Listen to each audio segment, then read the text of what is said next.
Un cordial saludo, apreciados estudiantes. A través del presente pregrabado, vamos a ver de una manera muy concreta lo relacionado con la comunicación organizacional. Básicamente, vamos a ver este tema en tres partes. Vamos a explicar el proceso de comunicación.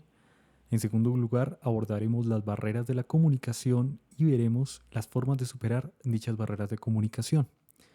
Asimismo, pues este contenido lo vamos a dividir en tres videos en donde explicaremos cada uno de los puntos que conforman el presente contenido. Es importante que ustedes tengan claro la importancia de la comunicación en las empresas. Sabemos que hay comunicación para todo, ¿sí? Para cualquier tipo de proceso implica una comunicación. Enviar un correo, enviar un memorando, ¿sí? Como tal, digamos, la comunicación que implica el trabajar en equipo. Podemos decir que entonces la comunicación es algo muy transversal a cada uno de los procesos.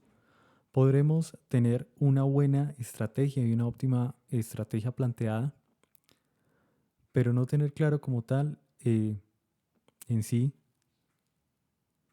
cómo, digamos, gestionar esa comunicación. ¿De qué nos sirve tener una buena estrategia si no la sabemos comunicar? Hay una Hay algunos factores, ¿sí?, que influyen dentro de ese proceso de comunicación que hacen que pues haya como tal, ¿sí?, la necesidad de poder gestionar la comunicación a nivel de la empresa. Pero antes de entrar un poco más a fondo en cuanto pues cómo gestionar ese proceso de la comunicación, lo más básico que debemos conocer es cómo se desarrolla ese proceso de comunicación. Nosotros sabemos, básicamente, de pronto ustedes lo habrán visto pues en el colegio, ¿sí?, que la comunicación básicamente está conformada por unas partes fundamentales, como lo es tener un emisor, un mensaje, ¿sí?, un receptor, ¿no es cierto?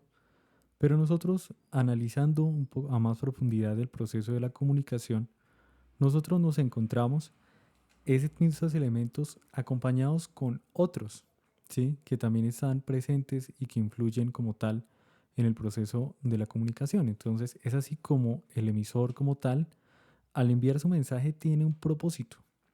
Entonces, en una empresa, de pronto un gerente puede tener el propósito de dar a conocer alguna información, de dar unas instrucciones para el desarrollo de un trabajo, para el desarrollo de una labor.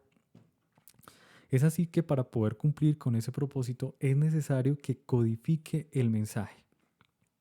Hablamos de codificación como ese proceso de encriptar, como ese proceso de poder adecuar el mensaje lo mejor posible, de tal manera que llegue al receptor de una manera correcta y que cumpla su propósito. ¿Cómo se expresa eso? Por ejemplo, cuando nosotros escribimos algún correo y buscamos las palabras más adecuadas para hacernos entender y para de pronto no rayar como tal en una falta de respeto cuando nosotros le enviamos un correo a una persona importante, ¿cierto? Asimismo, por ejemplo, un gerente o un líder de pronto de algún departamento cuando necesita comunicarse con sus subalternos, busca ser claro, ¿sí? Se tiene que buscar ante todo ser claro y conciso en el mensaje que desea transmitir, de tal manera que cumpla su propósito, que está muy ligado y que ese propósito aporta a los objetivos de la organización. Entonces, una vez se logra codificar el mensaje, entonces, pues inmediatamente, pues tiene un canal como tal. Esos canales pueden ser un canal, digámoslo así, escrito, ¿sí?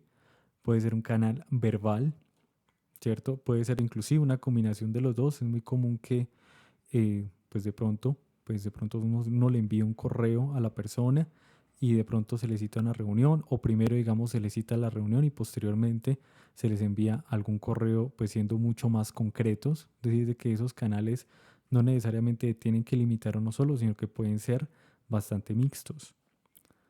Y finalmente, pues ese mensaje sufre un proceso de decodificación, o ustedes también lo pueden llamar interpretación. La interpretación del mensaje. Finalmente, pues para que llegue al receptor. para saber si realmente ese mensaje ha cumplido con su propósito, entonces nos encontramos con el proceso de retroalimentación.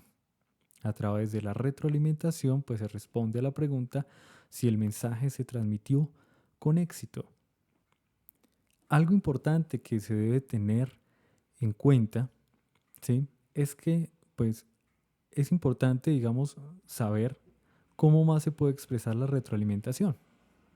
Por ejemplo, digamos, es algo muy común que de pronto, digamos, no sé, cuando uno está en la casa, ¿sí? Que de pronto a uno le digan, ¿usted me escuchó tal cosa? Y uno dice, sí, claro. Puede que uno la haya oído o la haya escuchado, pero de pronto usted no la haya entendido. Entonces ahí es donde nosotros nos damos cuenta que tenemos problemas como tal en la retroalimentación, ¿sí? Y no tanto en la mejor, organizo mejor la idea. La retroalimentación más bien nos hace dar a conocer, nos hace saber que si realmente hubo algún problema en la comunicación, ¿sí? Entonces, cuando nosotros nos encontramos con ello, que de pronto el mensaje no se transmitió con éxito, ¿sí? Entonces tenemos que analizar en dónde está el problema, en dónde hubo problemas. Posiblemente pudo haber habido un problema en la codificación, ¿sí? No supimos, como tal, como emisores, no supimos encriptar correctamente el mensaje, lo cual hizo que tuviese una interpretación totalmente distinta. O lo podemos ver también que hubo un proceso de una mala interpretación. Puede estar bien codificado, pero de pronto la persona no realizó correctamente esa interpretación. Por ejemplo, leyó a la carrera el mensaje y no lo captó completo, ¿sí? Y cuando nosotros hablamos de esta retroalimentación, no solamente implica, digámoslo así, recibir de pronto, si yo envío un correo, recibir un correo contestando acuso recibo, ¿sí? Sino que la retroalimentación va mucho más allá de simplemente haber recibido el mensaje y radica en los resultados. Si yo como gerente le envío un comunicado a mis trabajadores en torno a una tarea que llegue a hacer, si la hicieron bien, es decir, de que hubo un proceso correcto de comunicación. Si de pronto hubo fallas, pues entonces posiblemente una de las causas, ¿sí? Eso habría que analizarlo a fondo, pero posiblemente una de las causas pudo haber sido una falta de una correcta comunicación. Entonces observemos que ese es el proceso básico.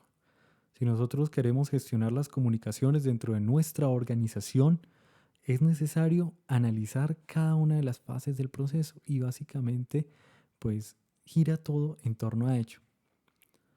Hay una parte dentro de este proceso que no hemos hablado, que es la parte del ruido, ¿sí?